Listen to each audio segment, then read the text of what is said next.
Hello students, welcome back Meta Digital Classes. Today we will be study chapter number chapter number 2 वास्तविक संख्या। और वास्तविक संख्याओं के बारे में अपन ने काफ़ी कुछ स्टडी की है जो अपना बेसिक का जो फर्स्ट वीडियो था उसके अंदर।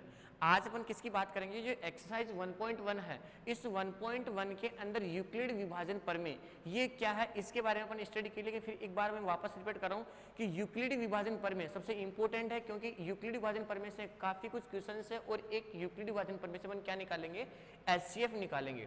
तो देखो सबसे पहले यूक्लिड विभाजन प्रमेय क्या है। यूक्लिड विभाजन प्रमेय, यूक्लिड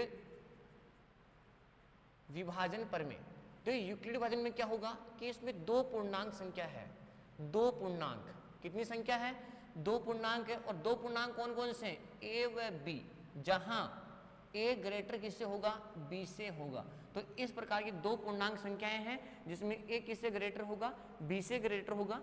इस ए को किससे डिवाइड करोगे, इस बी से डिवाइड करोगे, इस ए को किससे डिवाइड करोगे, इस बी से डिवाइड करोगे, और बी से डिवाइड करने पे क्या आएगा, एक तो आएगा आपका भागफल, तो भागफल तो किसके मल्टीप्लाई में हो जाएगा, क्यों के, और एक आएगा आपका शेषफल, वो आएगा इनके प्लस में। ठीक है, तो ये क्या है आपकी यूक्लिड विभाजन प्रमेय। इसमें कंडीशन क्या है कि जो r है, इस r की वैल्यू 0 भी हो सकती है और 0 से बड़ी भी हो सकती है, लेकिन हमेशा याद रखना जो b की वैल्यू है, किसकी वैल्यू, इस b की वैल्यू है वो हमेशा किससे बड़ी होगी, r से बड़ी होगी। यही क्या है आपकी यूक्लिड विभाजन प्रमेय। ठीक है, अब इसके बेस पे अपन ने काफी कुछ क्वेश्चन किए थे पिछले वीडियो में कि ऐसी कौन सी संख्या का वर्ग करूंगा, यूक्लिड विभाजन प्रमेय से ही सिद्ध करना है। किसे सिद्ध करना है, यूक्लिड विभाजन प्रमेय से ही आपको यह सिद्ध करना है कि ऐसी कौन सी संख्या का वर्ग करूंगा कि ये आ जाए, ऐसी कौन सी संख्या का घन करूंगा कि ये आ जाए। तो एक क्वेश्चन मैं आपके सामने ले रहा हूं, देखो दोबारा से, जैसे मेरे पास में लिखा हुआ यहाँ पे 3q प्लस 1 और 3q प्लस 2। ठीक है, ऐसी कौन सी संख्या है कि जिसका मैं वर्ग करूंगा, ऐसी कौन सी संख्या है कि जिसका मैं वर्ग करूंगा और वर्ग करने पर फिर ये आना चाहिए। और ये लिखा हुआ यहाँ पे कि जहां q क्या है, एक पूर्णांक है, जहां q क्या है, एक आपका पूर्णांक है। इसको सिद्ध किससे करना है, यूक्लिड विभाजन प्रमेय से।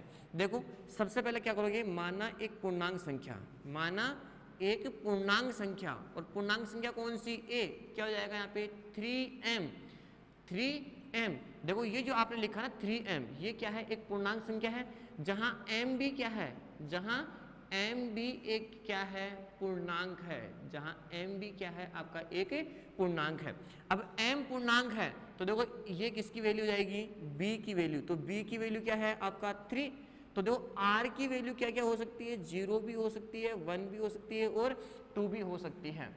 अब मैं एक बार जो r की वैल्यू है 0 लूंगा, फिर एक बार 1 लूंगा, फिर एक बार 2 लूंगा, और फिर क्या करूंगा, उसका स्क्वायर करूंगा, और फिर स्क्वायर करने पर क्या आना चाहिए, 3q प्लस 1 और 3q प्लस 2, ये आपका आना चाहिए। तो देखो सबसे पहले मेरे को क्या करना है, फर्स्ट स्टेप पे 3m है, और इस 3m के साथ में मेरे को एक बार क्या लेना है, r की वैल्यू 0 लेनी है, तो ये क्या हो जाएगा आपका 3m हो जाएगा। फिर क्या करोगे, इसका स्क्वायर करोगे, और स्क्वायर कितना हो जाएगा आपका 9m स्क्वायर हो गया। अब देखो एक बार मेरे को लेकर के आना है, यहाँ पे 3q है, तो देखो मैं इसको क्या लिख सकता हूँ, यहाँ पे 3 × 3m स्क्वायर लिख सकता हूँ क्या, जहाँ m क्या है, एक पूर्णांक है, तो इस पूरे को मैंने क्या लेट कर लिया, q, और q भी क्या है आपका एक पूर्णांक है, तो क्या आ गया यहाँ पे 3q आ गया। सेकेंड स्टेप में देखो 3m प्लस आपने यहाँ पे 0 लिया, तो मैं यहाँ पे क्या लूंगा 1, तो अब यहाँ पे 3m प्लस 1 का स्क्वायर करोगे, तो स्क्वायर यानी a प्लस b का होल स्क्वायर क्या हो जाएगा, यहाँ पे a square plus 2ab plus b square. ठीक है, अब देखो a की वैल्यू कितनी है 3m और b की वैल्यू कितनी है 1, तो 3m का whole square plus 2 × 3m × 1 plus 1 का स्क्वायर, तो हो जाएगा 9m स्क्वायर प्लस देखो 2 × 3 कितना हुआ 6m, और प्लस में क्या जाएगा 1। अब देखो आपको लेकर क्या आना है, यहाँ पे 3 लेकर आना है, तो जहां जहां m पूर्णांक लिखा हुआ है, जहां जहां m पूर्णांक लिखा वहीं से आपको क्या कॉमन लेना है, 3 कॉमन लेना है। तो देखो यहाँ भी क्या 3 कॉमन है क्या, यहाँ भी 3 कॉमन है क्या, तो दोनों जगह 3 कॉमन है, तो यहाँ पर क्या बच गया आपका 3m स्क्वायर, 3m स्क्वायर। अब देखो यहाँ पर क्या बच गया आपका क्या बच गया यहाँ पे, ये हो गया आपका 2m और ये क्या हो गया आपका प्लस का 1। देखो ये भी पूर्णांक है, ये भी पूर्णांक है, तो इस पूरे पूर्णांक को मैंने क्या लेट कर लिया यहाँ से q, तो ये जाके आपका 3q प्लस 1 आया नहीं आया आपका ये।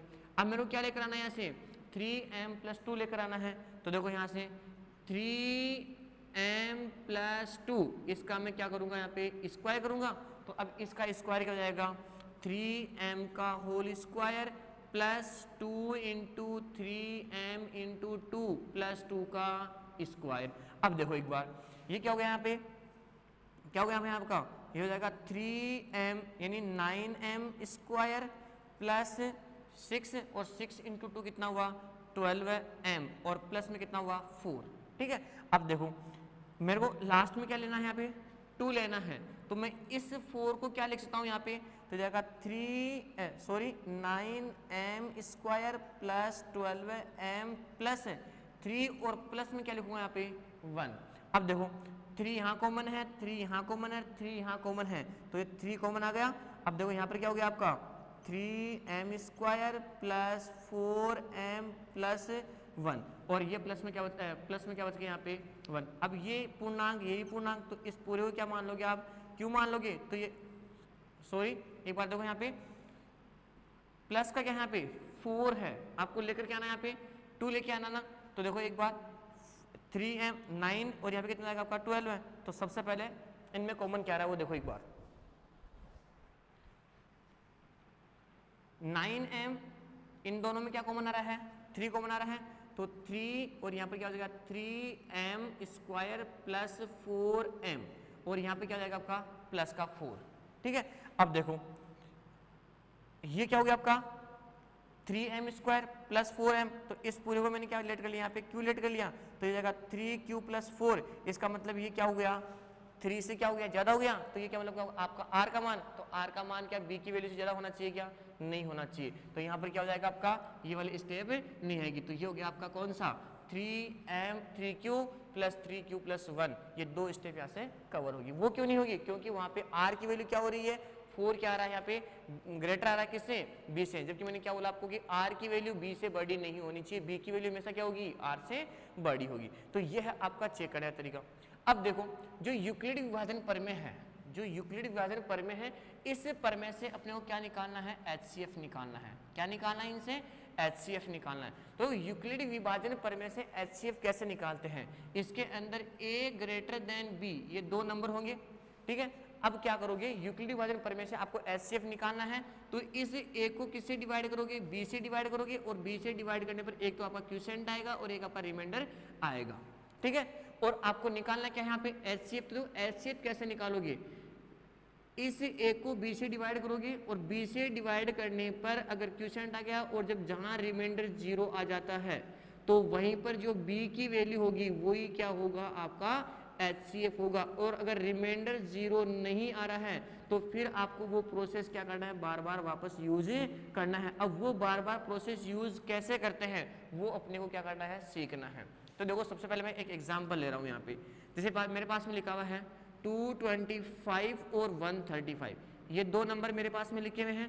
इन दोनों नंबर का मेरे को क्या निकालना है, HCF निकालना है। और HCF किससे निकालोगे, यूक्लिड विभाजन प्रमेय से। किससे निकालोगे, यूक्लिड विभाजन प्रमेय से। अब देखो यूक्लिड विभाजन प्रमेय से इन दोनों संख्याओं का HCF कैसे निकालेंगे, तो सबसे पहले a ग्रेटर देन क्या है b है, तो यहाँ पर क्या हो जाएगा आपका 225 इज इक्वल टू क्या जाएगा 135। अब देखो आपको क्या लिखना है इधर, वो भी कॉपी के अंदर नोट करना है। 225 को किससे डिवाइड करोगे, 135 से डिवाइड करोगे, तो कितनी बार हुआ आपका ये 1 टाइम। यहाँ पे रिमाइंडर कितना आ गया आपका, रिमाइंडर कितना आ गया आपका 0 और ये हो जाएगा आपका 9, तो ये तो रिमाइंडर आ गया शेषफल और ये क्या हो गया आपका क्वोशिएंट। तो जो भागफल है इस भागफल को तो यहाँ मल्टीप्लाई में लिखोगे और शेषफल को कहाँ लिखोगे, इसके प्लस में लिखो।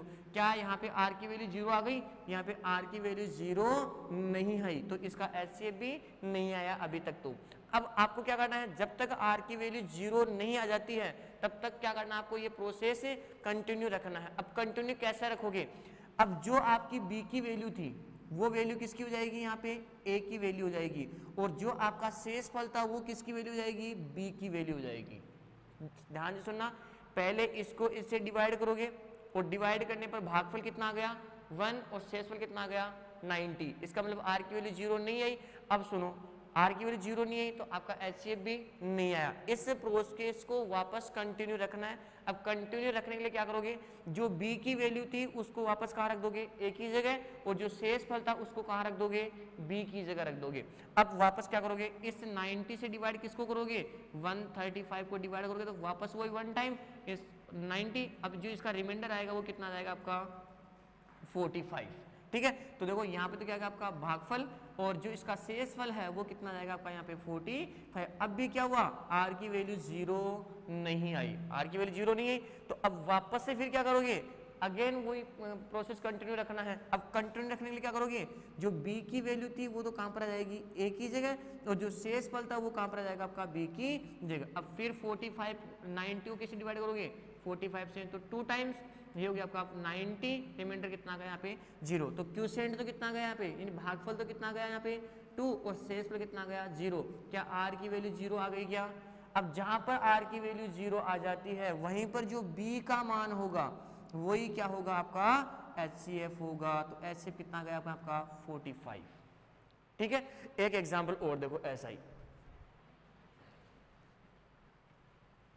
यूक्लिड विभाजन प्रमेय से एचसीएफ निकालना है। देखो एचसीएफ निकालने के लिए तो आपको प्राइम फैक्टर भी है, प्राइम फैक्टराइजेशन अभाज्य गुणनखंड करके भी क्या करना अपने को एचसीएफ और एलसीएम निकालना है, वो पढ़ेंगे अपन एक्सरसाइज 1.2 में। लेकिन आपको ये अभी तक यहाँ क्या करना है, यूक्लिड डिवीजन से, किससे, यूक्लिड डिवीजन से क्या निकालना है, एचसीएफ निकालना है। एग्जाम्पल देखो, जैसे मेरे पास में लिखा हुआ है यहाँ पे 336 और 54, ये 2 नंबर लिखे हुए हैं, इनका क्या निकालना है मेरे को, एचसीएफ निकालना है। क्या निकालना है इनका, एचसीएफ। और एचसीएफ किससे निकालोगे, यूक्लिड डिवीजन से। तो यहाँ पर 336 ग्रेटर देन 54, तो यहाँ पे 336 को यहाँ लिखोगे, इज इक्वल टू यहाँ क्या लिखोगे 54। अब क्या करोगे, 336 को किससे डिवाइड करोगे, 54 से डिवाइड करोगे। ठीक है, अब डिवाइड आपने किया तो कितनी बार हुआ आपका ये 6 टाइम, कितनी बार हुआ 6 टाइम, और 6 टाइम आप इसे डिवाइड करोगे तो कितना हुआ ये 324। रिमाइंडर कितना बच गया यहाँ पे देखो 2, और ये हो गया आपका 1, तो ये क्या गया आपका रिमाइंडर यानी शेषफल। तो जो भागफल है इस भागफल को तो यहाँ मल्टीप्लाई में लिखोगे, और जो शेषफल है उसको कहाँ लिखोगे, प्लस के रूप में लिखोगे। तो क्या यहाँ पे आर की वैल्यू 0 आ गई, यहाँ पे आर नॉट इक्वल टू 0। इसका मतलब अभी एचसीएफ नहीं आया, अभी आपको और कंटिन्यू करना है। तो क्या करोगे, जो बी की वैल्यू थी ना उसको किसकी वैल्यू कर दोगे यहाँ पे ए की वैल्यू, और जो शेषफल है उसको कहाँ लिख दोगे, कहाँ लिखोगे, बी की जगह। अब देखो वापस से क्या करोगे, अब जो 54 है इस 54 को किससे डिवाइड करोगे, 12 से डिवाइड करोगे, और 12 से डिवाइड किया तो कितने टाइम हुआ आपका ये 4 टाइम, यानी 48। अब सब्ट्रैक्ट करोगे, 14 में से 8 किया तो 6। ठीक है, तो भागफल तो कितना गया इसका 4, और शेषफल कितना गया 6, यानी आर नॉट इक्वल टू 0। अब भी आपका शेषफल 0 नहीं है। अब फिर वापस से प्रोसेस अगेन कंटिन्यू रखना है। तो कंटिन्यू रखने के लिए क्या करोगे, जो बी की वैल्यू थी वो किसकी हो जाएगी, ए की वैल्यू, और जो शेषफल है वो किसकी हो जाएगी, बी की। अब फिर 6 से डिवाइड किसको करोगे, 12 से, तो 2 टाइम्स, ये 12 और ये 0, तो यहाँ पे भागफल कितना गया 2, और शेषफल कितना गया 0। तो आर की वैल्यू क्या हो गई यहाँ पे 0। अब जहाँ पर आर की वैल्यू 0 आ जाती है वहाँ पर जो बी की वैल्यू है वही क्या होगा आपका एचसीएफ। तो इसका एचसीएफ कितना गया 6। तो ये कौन सा पैटर्न आपका यूक्लिड विभाजन प्रमेय। तो यूक्लिड विभाजन प्रमेय से इस प्रकार से अपने को क्या निकालना है, एचसीएफ निकालना है। तो ये इसी के साथ में जो अपनी एक्सरसाइज कौन सी है 1.1 वो हो गई है कंप्लीट। ठीक है, अब बाकी 1.2 है वो अपन करेंगे नेक्स्ट क्लास के अंदर। ठीक है, थैंक यू।